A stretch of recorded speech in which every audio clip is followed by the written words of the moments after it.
Welcome back to Slightly Burnt Toast. I'm Samantha. And I'm Elbert. And we're happy that you're here. You know what's funny, honey? That kind of rhymes. You know what's funny, honey? Funny, honey. Funny honey bunny. Funny, honey bunny. Oh my God, we should become poets. I don't think that's what you consider poets. But we've gotten such great feedback from this podcast. I think we're about 4 or 5 episodes in. So thankful to everyone who has just tuned in, whether you're cleaning your house and just have us in the background, or you're actually on a drive and listening to us and actually really enjoy the conversations that we're having. We're so thankful. But what's funny, honey, is that the number of people that have come up to me in person and have just complimented you on how great your voice sounds on this podcast, and B, how funny you are. And I always knew you were funny, but now everybody knows you're funny.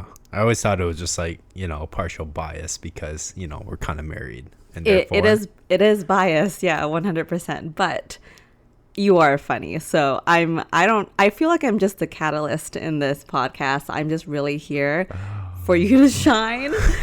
People really, really enjoy the things that you have to say. So I'm just going to be here to help facilitate that. This is honestly Elbert's show. No way. It's our show. I don't want to be in the spotlight. I hate that shit. I think that's backfiring for you because everyone's like, oh my God, Elbs is so funny. You know what I actually don't understand is I don't like how my voice sounds when I listen back to it, because it sounds like I'm slurring my words quite a bit. So, you know what's funny? Because I feel like as individuals, people are always the hardest and most critical in themselves, because when I listen to you, I actually think you have a very crisp voice, and I also think that you have so weird to me. Very clear pronunciation, whereas I feel like I slur my words a lot more than you do. No. I mean, a few episodes back, you were literally like, you have a surfer boy voice, which is like, hey, dude, But that was a compliment. When I say surfer boy voice, when I say surfer boy voice, I mean the deepness of your voice, not that you slur or drag your words, though. I mean, arguably most men, not just surfer boys, have a deep voice. Well, not all. It's just the testosterone, man.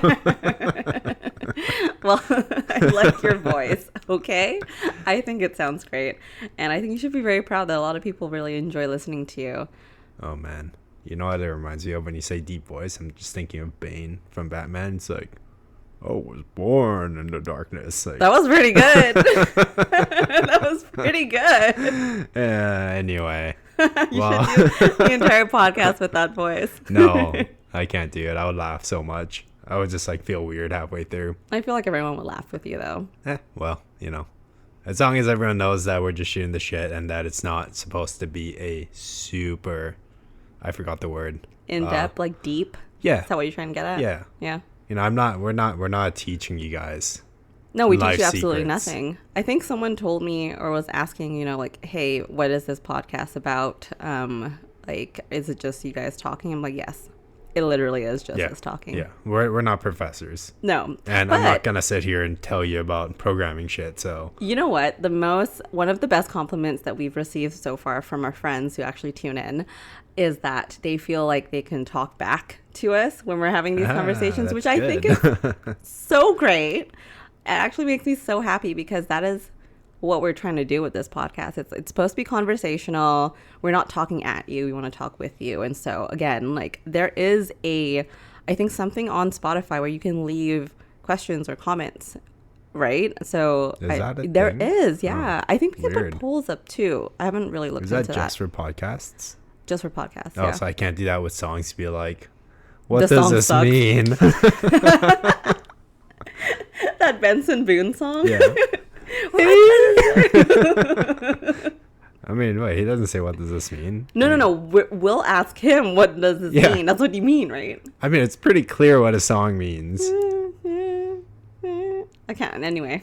What, the sound that he makes? No, that's just an attention grabber. But it's very clear what the song's about. No. Okay. I'm very much someone who listens to the melody first and then the lyrics after. But you listen to the lyrics first and then the melody. Which, speaking of, folks, read the lyrics for Pumped Up Kicks. That shit is not. Oh, that's too deep. That's oh my It's a catchy god, you song, guys. but like, yeah. It's so like I used to love that song until Albert told me to listen to the lyrics, like what actually is being said and what the song means. And once I can't listen to that song anymore. I mean, like, the song's still catchy. It's just like, But it's America, you guys have some deep-seated issues that you should probably resolve. yeah, Like, no it kidding. is- And that Robin Thicke song that was you know that's you a want catchy it. song, Na, too. na, na, na, na. Yeah. I really like that song because I didn't listen to the lyrics, and then I listened to it and I'm like, oh, that's bad. I mean, to a certain point, I guess, like, we probably shouldn't read into it too much either. Well, It no, could just songs be, like, are- written as a song to be entertaining, but wait, I don't want to get political. I was just gonna say something about Trump, but anyways. No, this podcast is not political. Pivot. Anyway, we just got back from Trader Joe's. Oh shit, yeah. Yeah, I love Trader Joe's. Their you ice guys. cream section was not as good this time. It was not as good, but probably because it's seasonal. But I have been telling everybody for the longest time, since the first time I stepped into a Trader Joe's, that I love this place. It is Disneyland for me. I don't know what it is. I just love Trader Joe's, and no one else feels that same excitement. When I say no one else, I mean specifically Albert and my family. Because it's a grocery store. It's an amazing grocery store. It's so fun in there. It's like literally if you walked into, I don't know, Costco, and you're like, oh my God, Kirkland signature products. So Okay, good. you- It's just in-house branding. You don't understand. You can't compare Costco and Trader Joe's. Okay, Trader Joe's is just like they have so many cool stuff in there. It's always changing. Like, I don't know what it is, the branding or just the stuff that they have that's just so unique. It just makes you excited to buy stuff. Well, they're really good at that. Sam has drank the Trader Joe's Kool-Aid. I've since the If first time I anyone stepped in. has a job at Trader Joe's in the marketing department, this girl, you should hire her, because like, it's got to be remote though. I don't think she wants to commute. Consulting will do. I love Trader Joe's. They're the best. Anyway, we just got back from just a drive down to Bellingham and picked up my favorite cheese. And Albert whipped up a drink. Did you use the strawberry sparkling juice that I had got? No, it was the lemonade. Oh. Lemon sparkling one, and then half a shot of the cranberry gin and half a shot of the regular Glendalough. Is that how they pronounce it? I don't know, but Glendalough gin Glendalough. is really good. Yeah, it is really good. If anyone has a chance, you guys should definitely grab a bottle. Better than Bombay. Bombay sucks. It's not going to break your bank. Don't worry. If you have a job. If you don't have a job, then that's going to break your bank. And you should probably get food instead of this. Speaking of breaking your bank, Albert came out with today's topic. You want to take us through it? Oh, yes. I think something early on in our relationship. Sorry, let me backtrack. Something early on in our marriage, like 9 years into a relationship, 8 years into a relationship. We got married Yeah. Anyway, in our 8th year, or was it our 7th year? We got engaged. We got married the same year. We got engaged. We had our legal ceremony in the same year. did we? Did we not? I don't know. I lost track. 7 or 8. One of those. 2021, right? Or was it 2022? 2022. 2021. Oh fuck, we suck at this. Anyway, around the time that she moved in, following our legal marriage, we were trying to figure out like, okay, what do we do with money, right? Because I was like, oh my God, someone that can help me with the rent. No, obviously that's not how it panned out, but we were trying to figure out really how expenses should be split between our accounts. And us at the time, we had, quite a similar earning potential, I think. But that obviously changed a little bit throughout the years as well. So as we navigated through all that, we were trying to figure out, okay, do we create a joint account? Do we create separate accounts and pool money together? And how do we split expenses? So we had a lot of discussions around that, but then we found out that online there was a lot of, opinions around this. Yeah, it's a very common question that couples face sometimes during the dating phase. For us, it's a little bit different because I didn't move in until we got married, but a lot of couples, they do move in prior to getting married, and then they do have the finance conversation, I think, a little bit earlier on how expenses and rent, etc., were going to be split up, like how that was all going to work. I don't have personal experience with whether that makes the transition from dating each other to married life any easier when it comes to finances. But I think that's a conversation that a lot of couples have. It's also something that I find is very taboo. Like, people don't really share. Like, you don't go up to your friends and go like, how do you guys, split up your expenses? It's definitely something that people like to keep, private. Like, I feel like we're the same way. Like, I wouldn't divulge too much on how we manage our finances. But yeah, I mean, that's fair. I mean, actually, speaking of, my friends and I have never had this conversation because I've never asked them. But if they asked, I feel like I would go into it to a certain extent. Like, I'm sorry. What? I just... What? Okay, I'm so sorry. So Albert started to cut his own hair. What's on with my hair? Oh, it's like very straight right now. No, right? I just just caught it from the corner. It didn't look that obvious when it was wet, but now I realize it kind of looks very straight, like a coconut. Oh, yeah. You might need to style it a bit. I'm sorry. No, I know. Yeah, I know it's like that. I tried like thinning it a little bit, but I think once I comb it, like, it looks fine. Yeah, or like if it's wet and you like style it upwards, because it's just giving full coconut right now. I fucking love coconuts. Anyway, sorry, I just looked at I don't care. I say $40. Speaking of finances, haircuts are expensive. Finances, honestly, is one of the biggest factors that lead to divorce. And that's what we learned when we did marriage counseling. Before we got married, we did like a short stint of marriage counseling. And it's true. It's not like something that's only talked about during counseling, but like in general, I think people begin to realize that money, it's a huge, huge factor in relationships. Yeah. I mean, when you're broke ass, everything's more stressful. Broke. Yeah. Anyway, I understand that right now, economically, times are tough for a lot of people, so I should not be joking about this, so I apologize for that. But, like, money is stressful. When you're under pressure with money, everything is stressful and everything sucks. But, like, kind of circling back to this, if you're in a relationship with somebody, I guess, like, what were the topics we talked about in terms of how to merge your finances and manage your expenses together? Well, I think, at least from our perspective, it was a lot of conversations surrounding, like, if we were going to merge our accounts together, is that something normal or like something other couples do? Because again, people don't talk about that as often or as openly.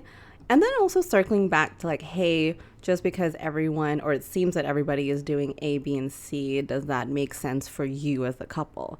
Because I've also definitely watched some TikTok videos where couples who are more open on talking about finances and how they kind of generally look at that go like, no, we still have our separate accounts. That works best for us. Or we have separate accounts and a bucket account, or we just put everything into one joint savings. So I don't personally think there is a right or wrong way to do it. At the same time, I don't think that there is only one way to do it throughout the entire lifespan of your relationship. I think things can change. I think you can start off with slowly, merging your accounts together or having a bucket. And then further down the line, if like it doesn't work for you, you can always switch that up. Or if you have kids, then that thing, it changes things as well. Yeah, I agree. I feel like eventually a account that, you both save for together makes sense. But I have also read like horror stories, right? Like, and again, I feel like this is more so for, I suppose, traditionally the ladies who were stay-at-home moms. Obviously, if that's not you nowadays and you want to be the professional mom, that's totally fine. But in the traditional times when you were the stay-at-home mom with no earning power, with joint accounts, but the mom never handled the finances, so they really never knew like where the money was going or like where it came from.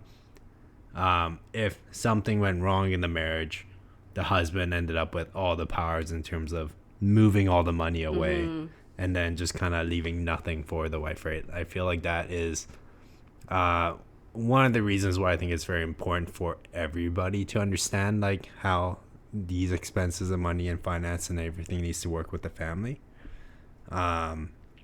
So I feel like for us, we initially talked about considering creating a third account, right, where we pool money together. Speaking of what you were just talking about in Japan, and I don't know how accurate this is anymore, but because in Japan the work culture is so intense, like a lot of the times the husband doesn't come home very often to their wife and kids, and so all the money that they earn goes directly to the spouse who is with the kids, like goes into her bank account, and she manages the finances. That's what I heard. I don't know if that's true. That was something that, interesting, when I was really young, well, not super young, but when I used to travel to Japan with my family, that's what our like tour guide told us that was happening in weird. In well, that I guess culture. cultural differences on that front, eh?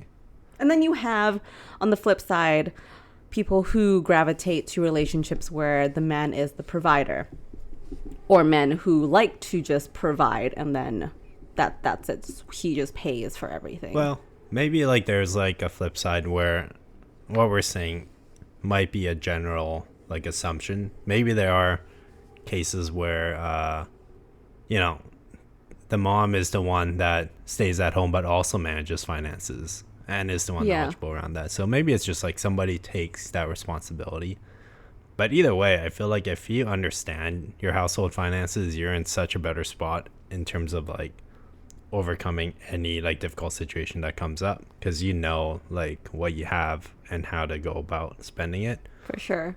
It's also it's teamwork too, right? Like in an ideal scenario, both parties would have a good grasp on the money and it's kind of like a joint responsibility.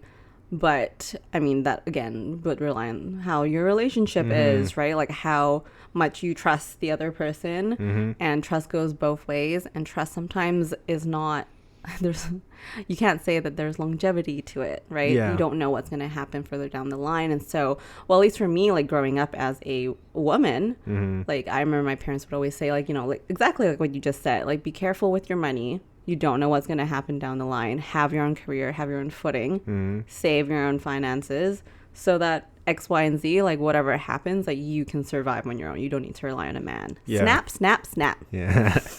You don't need no man to you get don't by. need no man. Yeah. Actually, then speaking of, though, unless you had a prenup leading up to your marriage, doesn't really matter in the court size, does it? They'll just be like 50-50. You guys split everything that you own. Yeah, I guess so. But also a big topic that we talked about, because Albert and I have, I wouldn't say very different viewpoints on money, but we have different upbringings and we have different viewpoints on how, when it surrounds like savings and spendings. And so that's something that we had to navigate together to try and find a nice middle ground between both our personalities. And that's still an ongoing conversation that we do have over a period of time, right? Yeah, I guess so. Like when you say big differences. No, I said like we have differences. I said we don't like, have big differences, like but what? some differences. Like, I guess my family, we talk about it a lot more. Well, more so like you get very, very, very stressed out when it comes to conversations around money sometimes, whereas I kind of view money as a vehicle to, I don't really know how to go about this. I just know that we have like different opinions on like spending. Yeah. Okay. Yeah. Continue. That's all. So money is a vehicle for happiness. Oh, you know what? That's great. So what happens when you have no money because you spent it all on happiness? Well, obviously, I'm not going to spend it all on happiness. Well, shit, because that's where I feel like we differ a little bit. I'm not saying that we should spend money like nonsensically on happiness. I'm just saying that in the grand scheme of things, you can save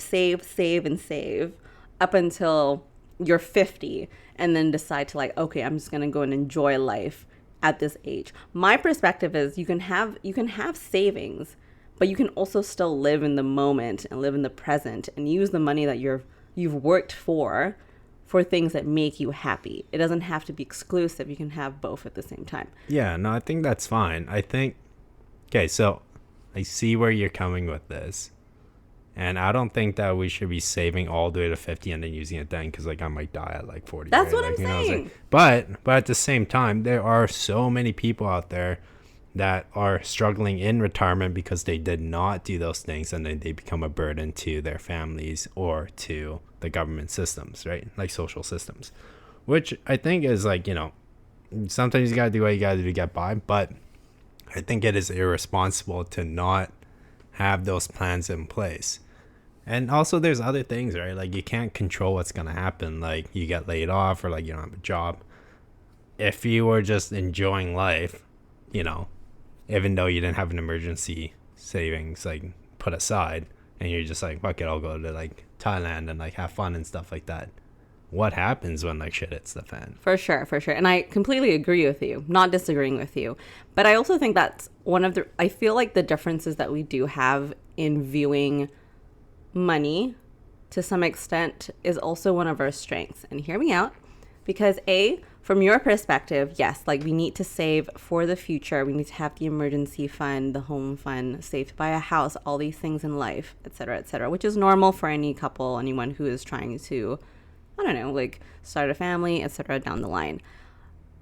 Where my strengths come in here is that to remind you that, hey, it's okay to put money aside for also the fun things in life, to enjoy like going out for food every once in a while, to enjoy booking a vacation, to enjoy spending on said vacation, etc., to have that flexibility and spontaneity when it comes to finances. So I'm not saying that you're wrong and that I'm right or vice versa. I'm just saying that the mixture of both our personalities makes a very happy relationship. Yeah, I agree. There are some circumstances where I would disagree though. Like I would disagree that if you don't have certain things in place, that you should not go on a vacation. Yeah. And like just do a local like fun thing. Yeah. Like do something that doesn't cost that much money, like camping or hiking or like all that. And this one would really be just the emergency fund. Yeah. Like if you don't have your emergency fund, then you cannot go to Europe. Maybe. Yeah. Don't stress out. It's gonna be okay. Let me squeeze your shoulder God. Here. You need a break? No, I'm good. Anyway, like, yeah, these are obviously like, I'm getting stressed out. So like stressful topics. You're the one who wanted to talk about finance. No, I know, because I feel like it's an interesting topic to talk about with other people. But mostly I really wanted to talk about like how expenses were split between us. And like the strategies that we like saw over the like years, right, when we were initially looking into it. Well, you go for it. I can't remember. I think there were like two big ones that we saw, and I think it's more so like modern era where both partners are like working, right? Because you don't need no man, and the man don't need no woman to like get by. Actually, sorry to interrupt, but I just want to say this as well. This conversation with money is a touchy subject for a lot of people. And I do want to acknowledge that this comes from a lot of privilege on our end. Obviously going into like, oh, just like spend money when you're happy and blah, blah, blah, live in the moment. It's all coming from a point of privilege, right? Like because you have that extra money that you're like, oh, okay, I can go on vacation, etc. So I just want to put that out there that we understand. Now I do. I've definitely lived through periods in my life where that was never the option. Yeah. Right. So I feel like I've had like, thankfully not the extreme end of poverty, but I've definitely been in situations where a vacation is just not a thing, right? Mm-hmm. Like we just do other things to get by. Like for example, if you're like a university student scraping money for rent and stuff, like, I went through that. And this is something I don't agree with now, but when we were first talking about it, I was floating the idea of like splitting expenses equally, right? And I think over the years, and actually even like the months since that conversation, it's become like very clear that is a terrible idea. But I think this idea like really came by like online where they were like, well, like equal relationship, equal like expenses, right? But like one of the reasons why it didn't make sense was because there was never going to be like an equal earning power or like equal like contribution financially. Therefore, why split it equally when it will cause more burden on one side than the other? Let me just add too that as you kind of develop in a relationship, from my perspective, like I don't think there's ever going to be a 50-50 split in between the responsibility shared, not just financially, but just in the household with kids, emotionally. It's very fluid, right? It's very fluid. And so I've always been someone who is against a 50-50 split. I think like in a healthy relationship, there should be like on off days, you take 70, I take 30, or you're having an off day, I take 90, you take 10. You know what I mean? At the end of the day, it's just like you're responsible for it together.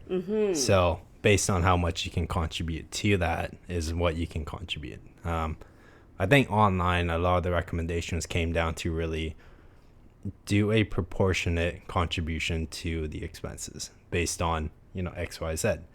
Just like how Sam was actually talking about emotionally being present for like your kids or like, other aspects of your relationship. It changes and fluxes. So if you're the main breadwinner and you're working like 12-hour days because it's like a busy time period for work, then obviously, unfortunately, the other person will need to, step up and like support with like taking care of the kids for like, hopefully not an indefinite amount of time, right? I think that same application applies for like how expenses can be managed. Is that if one person earns like triple your salary and you guys are living this like crazy lifestyle, then 50-50 will just immediately put the other person under the water. Right? In that scenario, it's like, well, whoever earns more contributes more to the expenses. Not because, I earn more and like therefore I need to, but more so because you guys are a team and like, whatever works in terms of like managing the expense together is like the objective. Yeah, I agree with that too. I think the huge component of what you said too is like you're a team and you're working at something together. And I don't know, like I couldn't live life in a relationship where I felt like, oh my God, like this today I'm feeling down, like, or I'm having a bad time at work, etc. And I can't provide that 50% that you need because I feel like my partner is going to come back and be like, you didn't provide 50%. Like, I don't think that's a healthy relationship. I think with relationships, there should be support and like, I got your back, through thick and thin, and then vice versa. And so I like the idea of that fluidity. Like, like if things are going well for you, I'm like so happy for you. And just like that kind of unspoken, not expectation, but that unspoken willingness to be like, because I'm doing so well and I know you're taking care of this other side of things, there's just not just one side of things that like we'll balance each other out because we're a team. Yeah, exactly. Yeah. And I do want to clarify, like this should apply for healthy relationships, right? Yeah.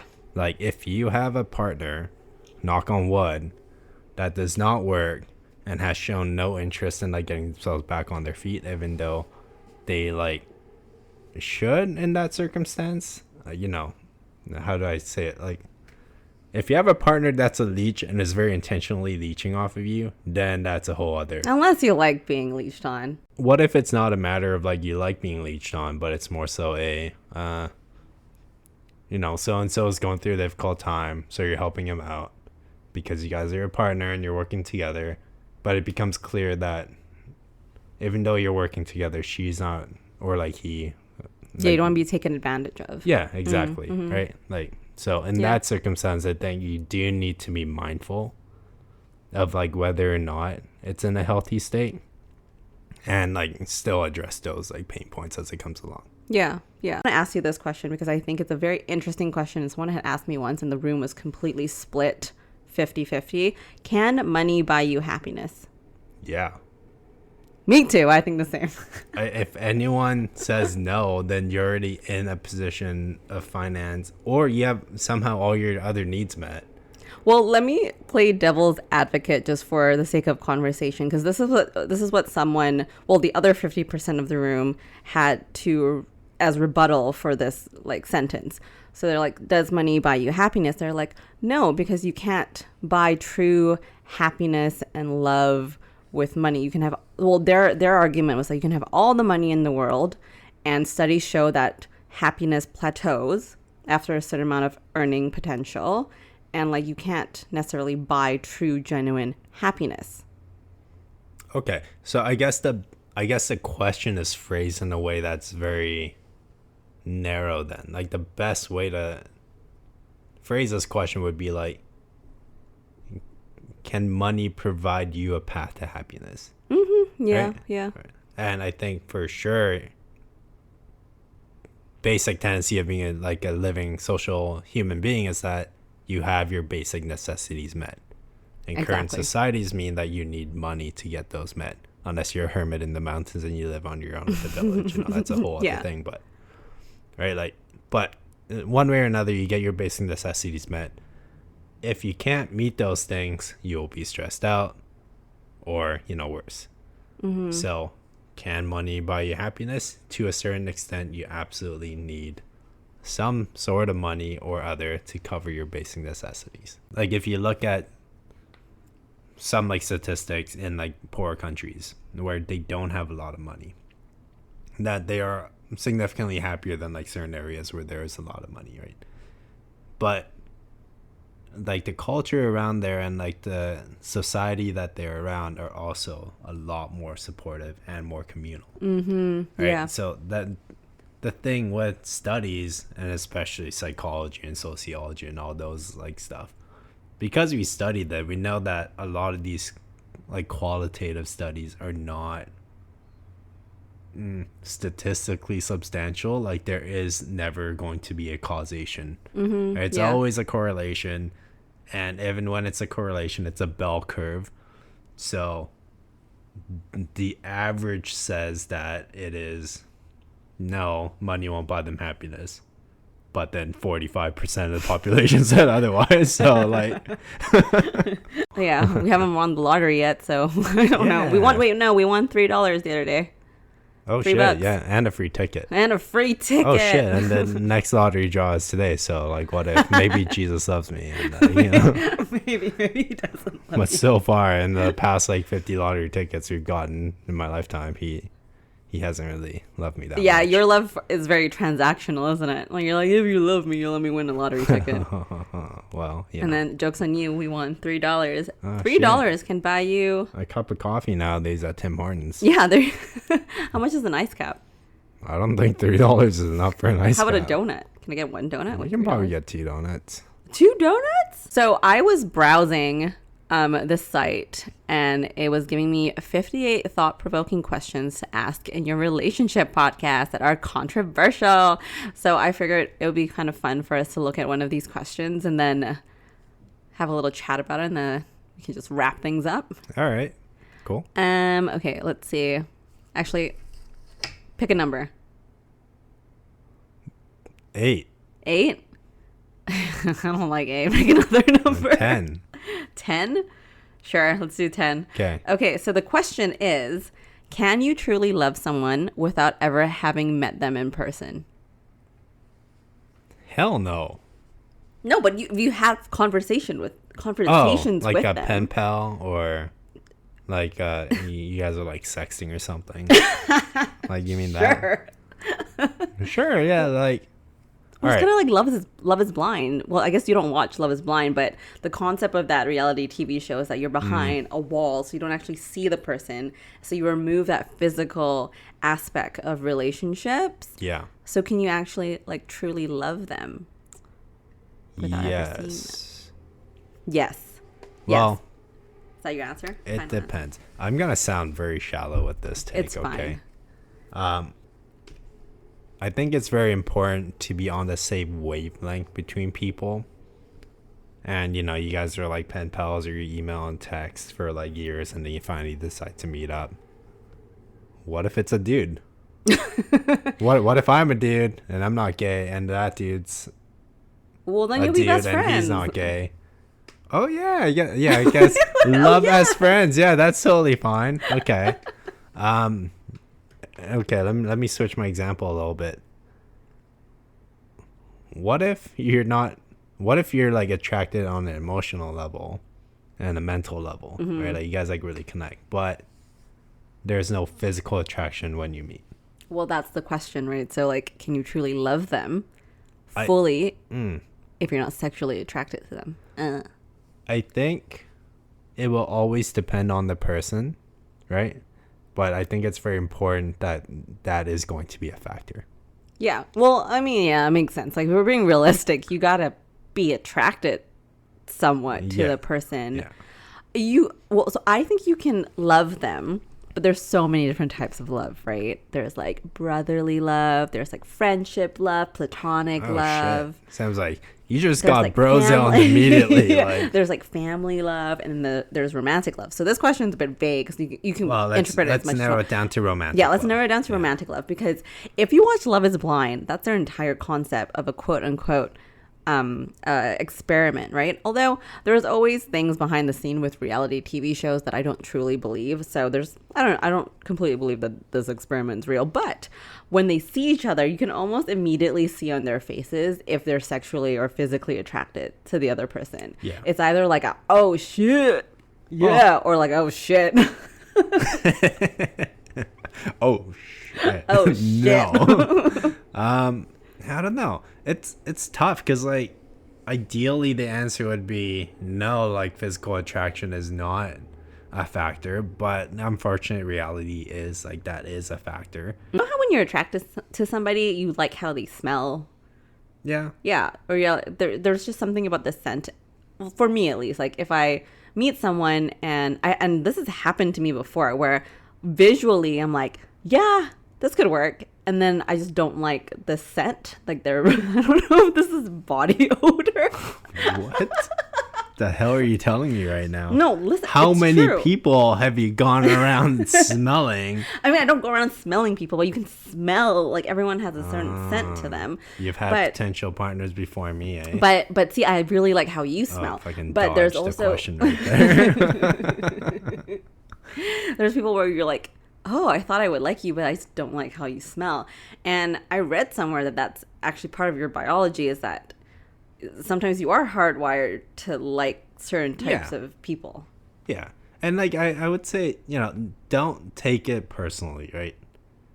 Although it might be hard not to. I mean, I think you can take it personally. They like look at you and they're like, Well, I don't know. This is such a sticky topic. Well, like, we don't have to make it too, like, deep. Like, it's like, do you think you can truly love someone romantically, purely, emotionally without... Probably, yeah, but I wouldn't bank on it, and you would have to find the right person, right? Yeah. I would be really conflicted. Like, I would be really like, oh, crap. Because, like, the worst thing, I feel like, and nowadays it's a lot worse because everyone has access to the internet and everyone's so well connected. But the worst feeling really would be to feel like you're stuck in a relationship with somebody that you don't truly like love romantically, right? Like you were emotionally, mentally connected, but then you met and the physical attraction wasn't there, but you like gave it a shot. But if it never actually like goes beyond that, then that's tricky. That sucks. Right? Like I would say at least try if you think there's a possibility for it. Mm-hmm. Yeah. But at a certain point, like if it's not gonna work, then you just gotta. Well, yeah, you don't string someone along. Yeah. Right. What I don't like about online dating, because I feel like you have a curated idea of someone's physical appearance that could kind of make you feel a certain way, and then you kind of write people off without actually having that emotional, and because like some people don't photograph well. Like some people take really bad photos. Yeah, I mean online dating is very much like a marketing scheme, right? Like how well do you market yourself? Are you holding a fish? Like shit. This is a topic for a whole other podcast. We should probably instead of rambling on for 2 hours here, let's spin this off into the next one. What were you gonna say though? I don't know, actually. my brain just like blanked. Well, I mean, if you guys want to tune into, I think it was our second episode of whether we would swipe right on each other. We had like online dating profiles. Albert said he wouldn't swipe on me, so let's just put that out there and end the episode. Let me just put it out there. Here we go again. Yeah. Let's wrap up. This is Slightly Burnt Toast, and you just got burnt. You didn't actually get burnt. We're just toasting. Okay, goodbye.